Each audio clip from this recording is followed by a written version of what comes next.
conference, let me introduce the panel of speakers from the Department of Environment and Natural Resources. To begin with, we have the Officer in Charge, Assistant Secretary for Field Operations, Luzon and Visayas, Gilbert C. Gonzalez.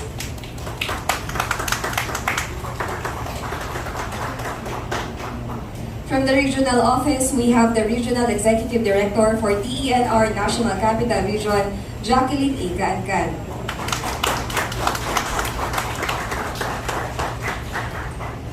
Next speaker is the Officer in Charge, Assistant Regional Director for Management Services, Forester Manuel T. Escasura.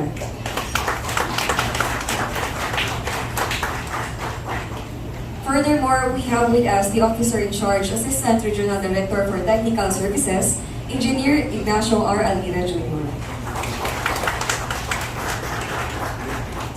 Finally, to complete our panel of speakers, we have the Environmental Management Bureau, NCR, Officer in Charge, Chief of the Environmental Monitoring and Enforcement Division, Engineer James C. Borromeo. Once again, ladies and gentlemen, I present you the panel of speakers for today's press conference.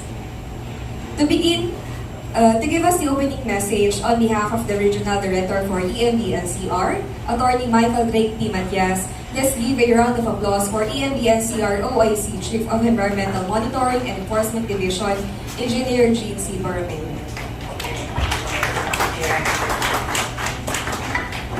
To our Assistant Secretary for Field Operations, Luzon and Visayas, Engineer Gilbert C. Gonzalez, our beloved Regional Executive Director, Ma'am Jacqueline Cancan, our ARD for Technical Services, Ignacio R. Almira, ARD for Administrative Monitoring Stations along the Bay Area.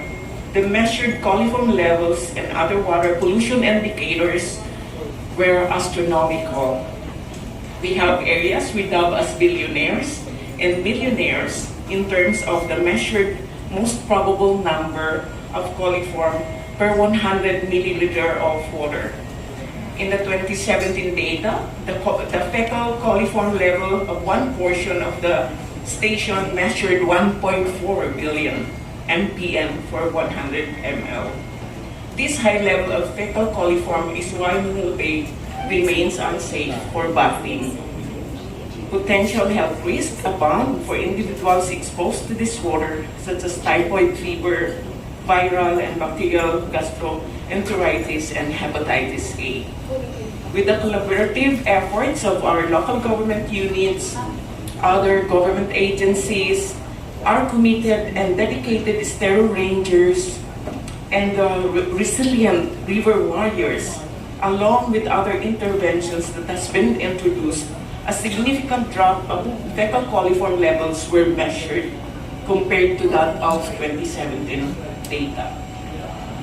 It is undoubtedly rewarding to see the differences that we have made throughout the years, although we still have a long way to go to reach the ideal water quality level of our rivers, esteros, and the Manila Bay. We are optimistic that with the joint action we are putting to clean up our waterways and keep them trust-free, our water bodies will become safe for contact recreational activities. In the third year of the Gawad Taga Ilog search for the most improved estero in Metro Manila, we dub it now as TTI version 3. May we see the ripple effect that it has instigated, the synergy needed to create large-scale social change, where we can co-create an environment that supports individual change, and indeed can create a chain reaction that stimulates change within their environment. We know that GTI has already inspired an LGU in having their own version of the award. As Senator Cynthia Villar said during the last year's awarding, we clean one estero, one river at a time, and eventually we will have a cleaner Manila Bay. And so we would like to commend this initiative of the DNR-NCR headed by Red Jacqueline A. Cancan, We wish to congratulate Red Jackie and the DNR NCR family for this successful program. I would also like to take this opportunity to pledge the continuous and full support of EMB NCR to Gawad Taga Ilog search for the most improved Estero and Manila and provide any assistance within our mandate that they would need A from round of us. applause for the DNR NCR Regional Executive Director Jacqueline Ingancan. Thank you, Micah, for that kind introduction. Isang makakalikasang pagbati po sa atin lahat na nandito ngayon. Una sa lahat, I would like to acknowledge muna our media partners who are present here. Siyempre, from the TV, ang ating laging nandyan, SMNI, PTV4, and GNN, Golden Nations Network. And then from the print media, dito rin po ang Manila Standard, Philippine Star, Remate, Opinion, People's Balita, Saksi, Inquirer. And from the radio naman, ang DCRJ, DWAD at ang Radyo Agila. And sa mga online naman natin, of course, yung mga DNR partners ng mga vloggers, no, na lagi nandyan din na nagpo-provide na information on online, on digital platform. As well as the Philippine News Agency, the Leaders News PH, Newsbreak Balita, Rappler, Global Daily Mirror. Ayan, maraming salamat po sa pagpapaunlak ng imbitasyon na binigay namin sa inyo, no, for this day's event. So, ngayon po ay nasa BER. Alam naman natin pag BER, we are all busy preparing for the coming holiday season. In fact, it is the longest celebration of the Christmas season sa Pilipinas daw. But do you know that this month of November, we are celebrating 3 environmental events. So ano-ano po yun? Ito po yung National Environmental Awareness and Education Month, which is being celebrated every November, ang Clean Air Month, at saka po yung National Climate Change Consciousness Week. No? So all these 3 events, ang aim po nito is to create awareness on the importance of protecting the environment and the natural resources. Para po saan? Para sustainable po ang growth natin at development ng ating bansa. So here in Metro Manila, we are focused on the immediate concern on the cleanup and rehabilitation of Manila Bay. As we all know, Manila Bay has been suffering from the decade of mismanagement and neglect, no, napapabay. Actually, hindi napapabayan but because of the development, doon po nag-uugat, no, ang ating problema. Because of Metro Manila, yung population natin, yung rapid growth, and also the development, talagang meron pong impact ito para sa ating kalikasan. Once called the Pearl of the Orient, the bay, including the cities and municipalities that surround it, was depicted a tropical paradise during the 50s. So sino po ba dito ang ako hindi. Joke lang po, 1950s, no? So panahon yun, ang ganda po talaga ng ating Manila Bay, the sunset and everything, lahat po yung mga promenaders, no? Saka yung mga pumapasyal. Yung iba po, natatandaan ko na maliit pa ako, pag daw may ubo, dinadala sa Manila Bay para makalanghap ng hangin, ng tubig dagat, no? At nakakagaling ng ating mga karamdaman. So yan po ang ating gusto natin, na kahit we will not be able to restore, but at least we will be able to again mapalinis po ang ma-rehabilitate natin ang Manila Bay. So intent po ng DNR launch ng Battle for Manila Bay noong 2019. Siguro po marami sa inyo ang nag-join, no, na nagmarcha doon sa Ross Boulevard to launch this, and then sa suporta po ng DNR National Capital Region, ni-launch po namin yung Gawad Taga Ilog, the search for most improved Estero of Metro Manila a year after. So it started noong 2020 na nag-award tayo ng 2021 Gawad Taga Ilog 1.0. So year 1 po yun, and then the following year, nag-award po tayo early part of this year. So now we are launching the Gawad Taga Ilog year 3, or we call it GTI 3.0. So region-wide competition, meaning dito po sa National Capital Region.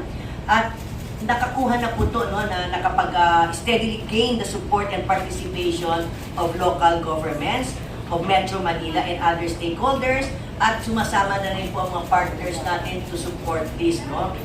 So as we launch today the third run of Gawad Taga Ilog, we humbly ask our friends from the media to help us disseminate and promote the search to as many barangays in Metro Manila as they can reach and educate the public on our shared responsibilities in taking care of the environment. I am emphasizing the word shared, meaning hindi lang po responsibilidad ng DNR, hindi lang po responsibilidad ng gobyerno o ng pamahalaan, but kasama po ang ating local government units, hindi lang po yan din, but ang pinakamahalaga po ang komunidad, ang ating community, especially along waterways. So shared responsibility po ang gusto namin i-emphasize, no? And then we make this plea in the context of the implementation as well of the Mandanas Garcia ruling on full devolution. While admittedly the local governments were not included in the case of the MMDA versus concerned residents of Manila Bay, yung landmark case which eventually led to the issuance of the writ of continuing mandamus of the Supreme Court on the cleanup and rehabilitation of Manila Bay in 2008. Their role as protectors, ang ating mga local government units po, protectors of the environment and in solid waste management, takes the center stage in the latest ruling of the High Court. So,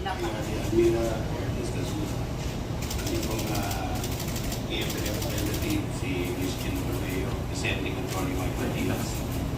Natin mo mga kasama sa media, nagpaunlak po ng aming invitasyon for this press launch of the Gawad Taga Ilog 3.0. Muli magandang umaga, kalikasang umaga sa inyo lahat. Hindi ko nabanggitin mo isa-isa, nabanggit naman ni Red Jockey ngayon lahat. Pero really appreciate the presence of everyone joining us this morning. So actually, marami na muna nabanggit about why we are holding this recognition for our partners through the Gawad Ilog 3.0. This has been going on for the last 3 years. This is on the 3rd year. And I've been witness in this year's awarding ceremonies. So we were joined by some big dignitaries and partners in different sectors. So I can attest na talagang very overwhelming saka inspiring po itong recognition na binibigyan po ng DNR NCR sa mga partners po natin in helping us protect and improve our environment. In particular, yung mga water bodies po natin that ends up to Manila Bay. So, since 2019, since we launched the Battle for Manila Bay, marami na po tayong masasabi na na-accomplish at na-achieve over the past 3 years. No?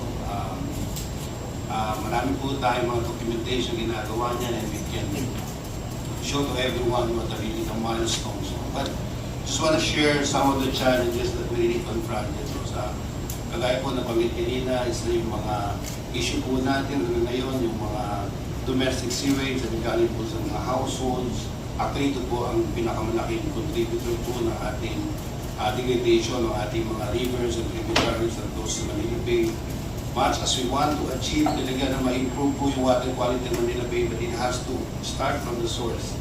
So kaya po kami ay nakikipag-ugnayan sa ating mga water concessionaires at saka sa ating mga LGUs na tulungan po tayo na mapadali yung ma-achieve po natin na mapaganda at ma-improve po yung quality ng tubig. So there have been initial milestones actually. No? Siguro na-notice nyo sa mga karamihan, mga Estero at mga rivers po natin, the 4 major rivers that drains up to Manila Bay.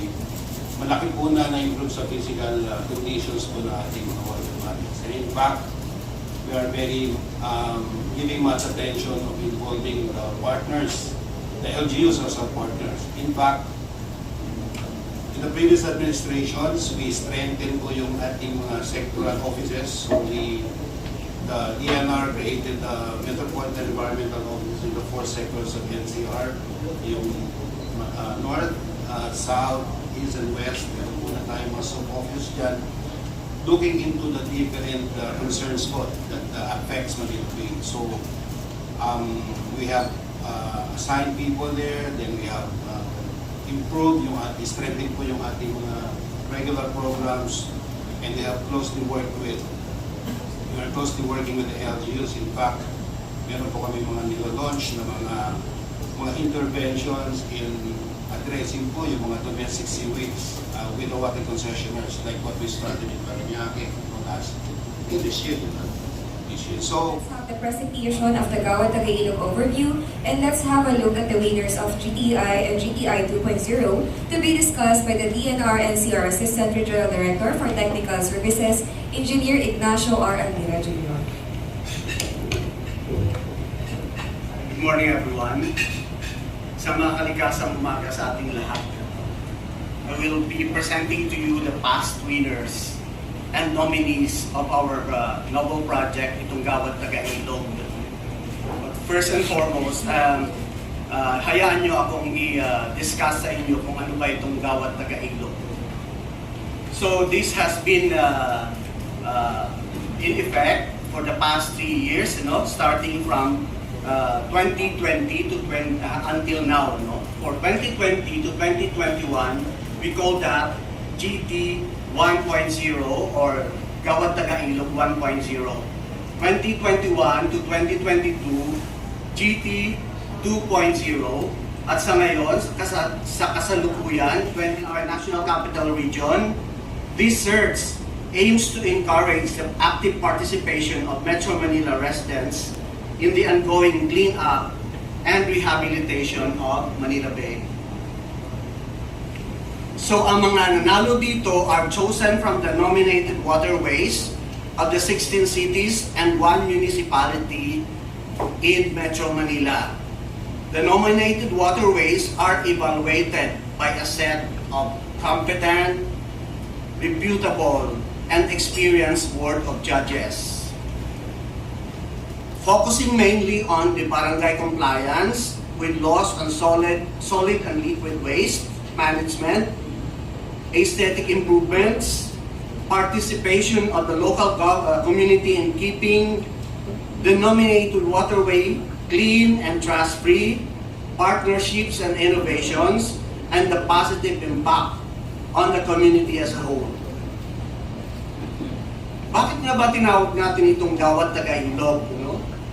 The award is called Gawad Taga Ilog to pay homage to the Tagalogs, the pre-Hispanic group of people who live near the coastal and river areas of the Manila Bay and the close relationship they have with its rivers and esteros.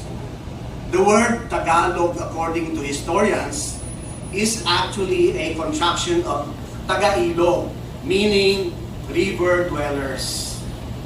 In keeping with this theme, Gawad Taga Ilog winners received a Raha Sulaiman trophy in addition to cash prizes and other tokens.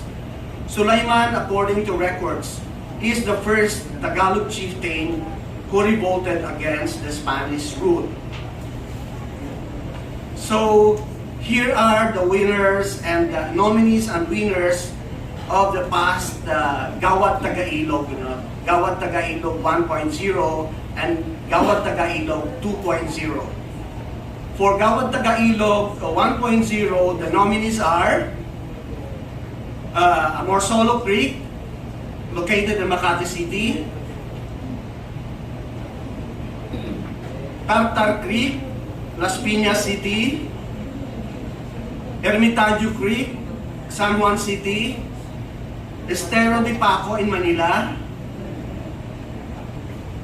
Sapang Alat River, located in Caloocan City, Pinagsabugan Creek in Malabon, and Estero de Santo Niño in Paranaque City, Ilang-Ilang Creek in Quezon City, Magdaong River in Mandaluyong City. Muntinlupa City rather, sorry. No. So for the winners, these are the winners for GTI 1.0. For the second runner-up, the Bangkulaso River, located in the city of Navotas. The first runner-up is the Park Creek 22, city of Marikina, while the grand winner of GTI 1.0 is the Lingunan Creek, located in Valenzuela City. So for Gawad Taga Ilog 2.0, the nominees and winners were, first, the nominees located in Mandaluyong City, the Maitunas Creek. In Pasig City, the Lanuza Creek. In Navotas City, the Estero de Maypaho. While in Taguig City, the Tipas Creek. Tipas River rather. No? Likewise, in Caloocan City, the Estero de Maypaho. In Malabon City, the Sukol River. And in San Juan City, the Ermitaño Creek. So the winners for the 2.0 were, the fourth runner-up goes to the Zapote River in Las Piñas City. The third runner-up goes to the Polo River in Valenzuela City. While the second runner-up is the Park Creek 23 in Marikina City, while the first runner-up is in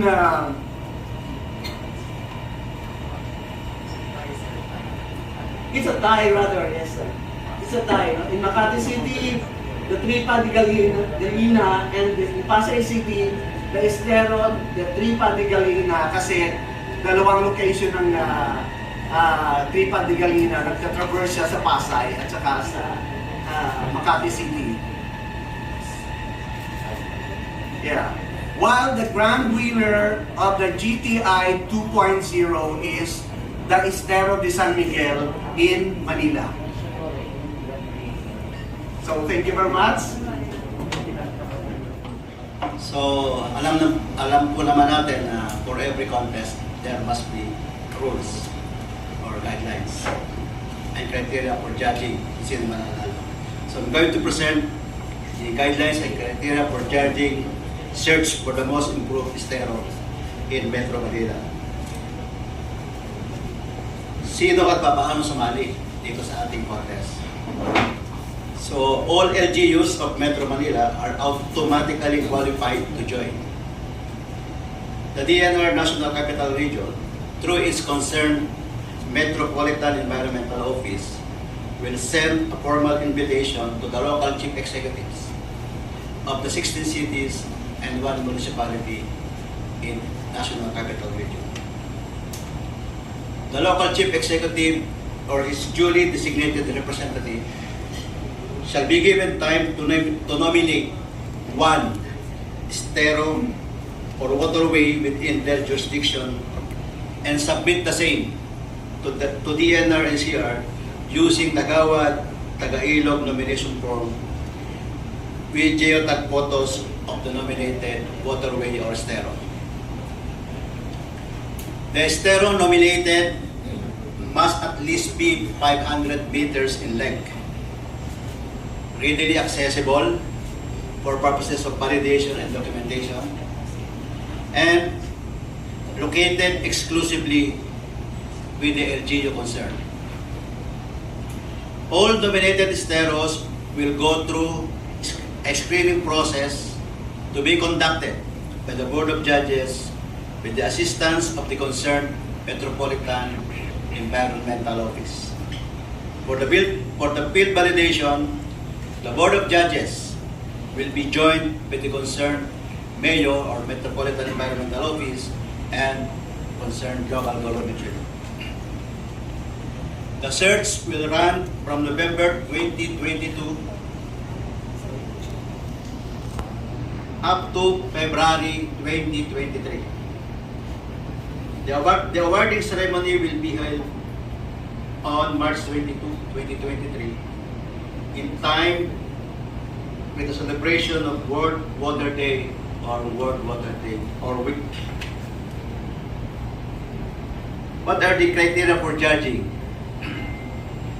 All nominated Estero waterways will be judged according to the set criteria based on the 4 clusters stated in the operational plan for the Manila Bay Coastal Strategy.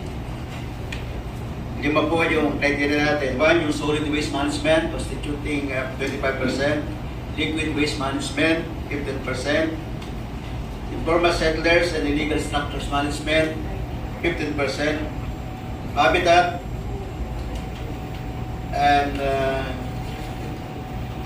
and resources management 20%, and sustainability and partnership management 25% for a total of 100%. Ang halaga dito masustain, no? So tuloy-tuloy yung edukasyon, yung kasi importante yun, hindi pwede tayo banding solution lang. So yung aming SEPA, yung aming activities of continuing education, ang mga IEC hanggang sa paaralan, sa LGU, sa komunidad, tuloy-tuloy na ginagawa. At the same time, kasi kailangan involvement na meron ng sense, kailangan ma-develop natin yung sense of ownership amongst the community. Na hindi na siya tumitingin, trabaho yan ni barangay, trabaho yan ni mayor. But more on, trabaho natin to, pangalagaan natin kalikasan. So yun ang gusto namin ma-imbibe at ma-develop. In fact, nag-evaluate na kami ng behavioral change. Pinag-aaralan na namin. In certain areas, titignan namin, naggagawa na kami ng study, nagkakaroon ba ng behavioral change, di ba? So yun, isa na yun, no? Pangalawa, yung programa, kasi kailangan din tuloy-tuloy until such time na kung kailangan mo na i-tweak, na sa pagbabago, mag-iiba na yung muka, but at the same time, yung goal mo ay isa, to sustain whatever gains that you have achieved, no? And for the Gawad, specific for the Gawad Taga Ilog, pinag-usapan din namin to, kasi nagsisearch ka ng most improved Estero, no? So, ang tinitignan namin, paano yung mga past winners? Diba? Past winners. So, magkakaroon kami ng category on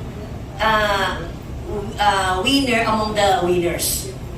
Meron kami separate winner among the winners para ma-encourage yung mga dating nanalo na ipagpatuloy nila para ma-sustain nila yung gains nila. So, yes, until such time, pwede na silang tawaging Hall of Famer. So, itinitignan na namin dito to na magse-separate kami ng category on the winners. Kasi baka naman sabihin ng mga bago, no, na most improved, pananalo na yan eh. So, i-separate namin to promote as well yung tinatanong mo na i-sustain yung mga gains. Yun lang. Maraming salamat. Kasya natin, may nakakita po ba tayo for 2 years of the warning sa mga esteros natin? May nakita po ba tayo mga behavioral changes sa ating mga residente? Actually, kahit hindi ka pang study, para i-document mo lang. In fact, yung mention kanina ni Asek Gilbert na yung physical, in fact, di ba, if you go around, hindi na ganun yung dumi ng mga, physically hindi tayo nag-usap sa water quality pa. Yung physical na itsura no ating mga waterways, hindi na siya ganun because yung level of awareness meron na. Hindi na nabawasan ng indiscriminate dumping ng solid waste along itong mga waterways kasi usually pag walang makitang tapunan o hindi na kolekta ang basura sa looban, ang tendency mo sa pupwekta mo, swak yung hagis mo lang sa waterways. So yung programa na pinasok namin doon na paano ba naman natin matutulungan si LGU sa mga areas, yung mga barangay na hindi na papasok ni truck. That's why we provide yung mga waste collector na try nag-incentivize kami through buying yung recyclables, tipong gano'n. So yun pa lang, yun na yung impact. And then yung behavioral change, nakikita mo in yung impact ng ginagawa. And then may study kaming ginawa. I think, pwede ko i-mention yung area. Paseco ba yun? So nagkaroon ng study doon. So I think it is ongoing. Yung social and behavioral change, meron na. And we're going to also do it in other areas. So whatever the results would be, para merong, kumbaga, science-based, yung kung magbigay man kami, meron ba? Meron kami numero mapakita, meron kaming data na mapapakita sa tao. Not only yung observation, but more on is a formal study. So may ginagawa kami ngayon on the behavioral change. Ang pwede pa mong gano'n. Okay po ba? Sir, give us... Related? Related na po ba? Okay, Related. sige. Ito lang po, Sir. ma'am. Last Okay, you mentioned a while ago gaano kahalaga yung awareness, especially sa mga paaralan. May we know po if meron tayong mga programs na ginagawa for students para lang maano yung awareness nila pagdating sa paglilinis, pag-maintain ng kalinisan sa mga estero at sa mga ilog po. Okay. Marami tayong ginagawa. Isang example natin, marami kaming memorandum of agreement na formalize with different schools in Metro Manila, no? Meron kami, so kasama na yung tree growing, kasama na yung component ng enhancement ng paligid, solid waste management. And then, itong regular din ng aming public affairs o yung RSIG namin, yung dalaw turo, tinatawag namin dalaw turo. Pumupunta sila kasi ngayon meron ng face-to-face na di ba, na pasok. So andun yung mga estudyante. So binalik na namin ulit yung dalaw turo. Meaning, ang aming team nagpupunta sa paaralan at magbibisitahin sila and then mag-impart kami ng mga kaalaman, learnings, and as well as mga practices at mga activity. So yun yung ginagawa. Every day, ma'am. No, we schedule it ng target sila na depende sa schools, not every day, but I think on a monthly basis. Merong mga schools na maselected sila. Twice a month daw, sabi nito, yung team na pumupunta eh. So, dalaw turo ang tawag namin doon. Okay? Thank you. Good afternoon. Dodong Alan po ng Radyo Agina. Who determines kung anong ilog o saang ilog ang pipiliin para isali sa competition?